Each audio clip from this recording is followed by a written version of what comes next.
మహారాణి పారాణి పాదాలకే నాడు మన్నునంట నీయక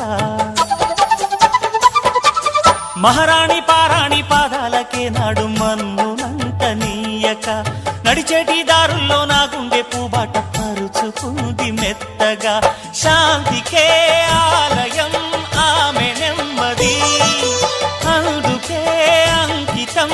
అయినది మది సుకుమారమే ఆమె చెలికత్తె కాబోలు సుగుణాలకే ఆమె తలకట్టు కాబోలు చెలియ చలువ చెలిమి కొరకు ఆయువే ఆశగా తపమును చేయగా ఏ స్వప్నలోకాల సౌందర్య రాశి నా ముందుకొచ్చింది కనువిందు చేసి ఏ నీలి మేఘాల సౌధాలు విడిచి ఈ నేల నడిచింది ఆ మెరుపు వచ్చి తళ తళ తారక మెలికల మేనక మనసున చేరగా కళగల కానుక